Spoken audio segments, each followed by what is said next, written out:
I have never seen an animated show like this. Let's talk about it.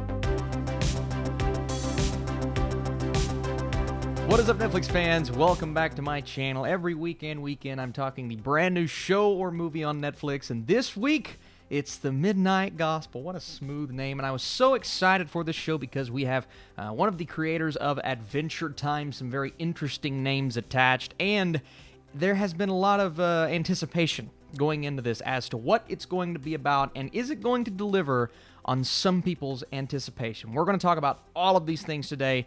So in The Midnight Gospel, Clancy, a spacecaster with a malfunctioning multiverse simulator who leaves the comfort of his home, interviews beings living in dying worlds. So Pendleton Ward, the creator of Adventure Time on Cartoon Network, one of my more intriguing animated shows that I've ever seen, really enjoyed my time with that, and I miss it now that it's gone. And a lot of people were anticipating, what is this guy going to do next? And then we caught wind of the fact that he is going to be working on this show called The Midnight Gospel. And then we look at the other name attached, Duncan Trussell, who is the host of the Family Hour podcast. Austin, what is that, and why does a podcast have anything to do with an animated show? Well, essentially what this show is, before we get into the actual storyline, this show is an animated retelling of Trussell's long-running podcast, which I just mentioned, where each episode features a special guest,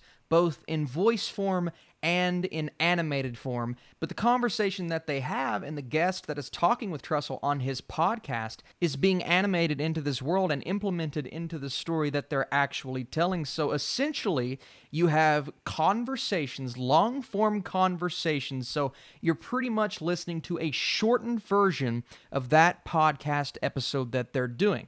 And I think the actual full-length versions are around an hour long, but you're getting those shortened into 20, 22, 24-minute episodes. So if you miss out on any information, if that's what you're focusing on with this show, you can essentially go and see the full conversation there. But within that, they're animating this world around their conversations and making it to where Clancy, who is a spacecaster, or really a podcaster, is going from universe to universe, from dimension to dimension, and interviewing these crazy, wacky, colorful characters. And every world has its own set of rules. Every world is different. But you also have the underlying story of his equipment, his AI that he has a discussion with at the beginning and end of every episode is slowly malfunctioning. So you have an overarching story, you have individual stories, you have to kind of make out what the conversations are actually about within these stories. So what I'm saying is, it's not just something you can sit back with your kids and say, hey guys, you want to watch this new animated show? Because, nope. So basically what I'm saying there is, do not let your kids watch this show. It is bloody, it is brutal at times, and it's full of existential conversations that tackle magic and the afterlife and what this world is all about. But you can also talk about more simplistic things, such as science is not a simplistic thing, but they essentially talk about everything. Multiple religions and multiple conversations that just make you think. So the obvious comparison for a show like this is going to be Adventure Time, but a more adult version. It's going to be something like Rick and Morty when you look at the animation team.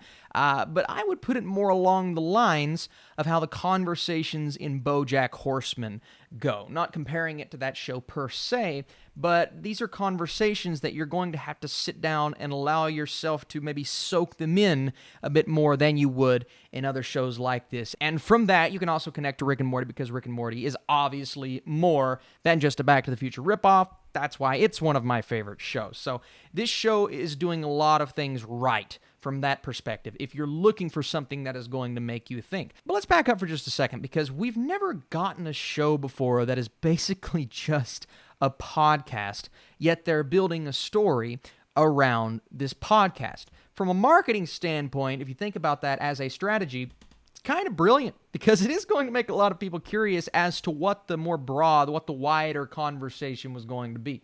Now, obviously, that's not all it is, because they're also implementing these individual storylines within the conversations, like I said. So we go everywhere from a zombie-ravaged Earth, where He's interviewing the president of that Earth. That president is a fan of drugs and meditation. We tackle an underwater planet where he crosses paths with someone who studies and celebrates magic and talks about the path to enlightenment. One of the cooler episodes, in my opinion, was when he goes to a prison and Clancy is basically pondering reality as he watches an inmate perish, die, over and over again, but in the midst of that, they're obviously going to be having this conversation in podcast form.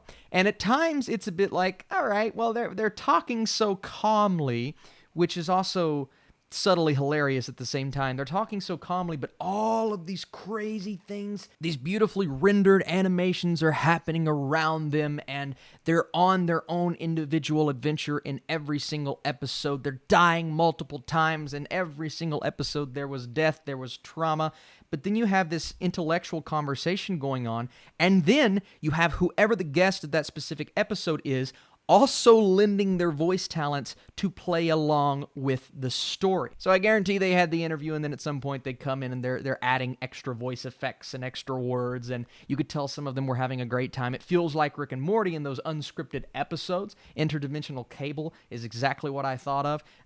That's exactly what it feels like, man. And it's just it's something I had to adjust my brain to. In the first episode, I'm not gonna lie to you, I'm sitting back going, what is this? Not what I'm What is this?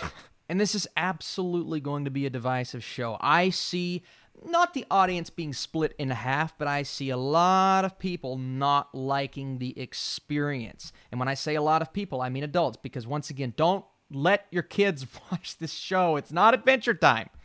It's not. Now, it is an adventure. It is a fascinating ride. And like I said, some of the animation is gorgeous at times. And it's really psychedelic. I mean, it's one of those shows that, you're going to have to, it's psychedelic, so y'all know what I'm saying. But Clancy is a really fun character. I loved in the first episode, it's only the first episode, but you find out that he has one podcast listener. And it's the funniest thing in the world for me, because he's going on these fantastical adventures, and then the underlying storyline with the artificial intelligence and where that begins to lead. And then the cameos within the voice cast, you hear a lot of familiar voices, especially if you're an Adventure Time fan. So if you're a fan of what these guys have done in the past, what Pendleton Ward has done in the past, then you're going to be pulling some things that you've seen him do before.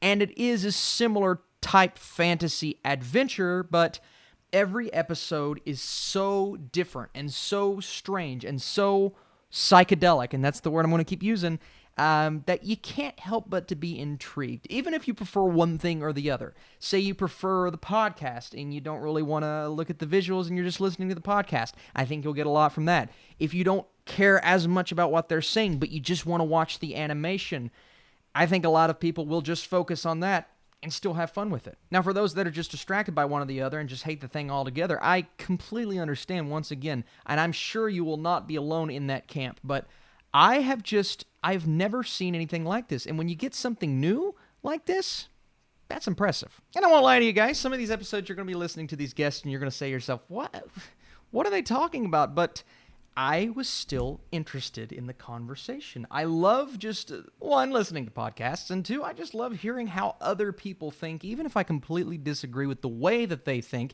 And that's also what I enjoyed about this show, is it's a broad spectrum of different individuals, and it felt like every individual had a different kind of belief. And it's not all about that. It's not all political. It's not all about religion. And it's not in your face. And that's also what I appreciated. It's nothing that's just being shoehorned in, to make it feel political. It's all just kind of natural and chill. It's a very chill show, especially if you're engaging in what the show kind of calls for. I'm sure you will enjoy it much more so. So it is that kind of show for me. It's very psychedelic, out there, color corrected, in the most bright and visually visceral way.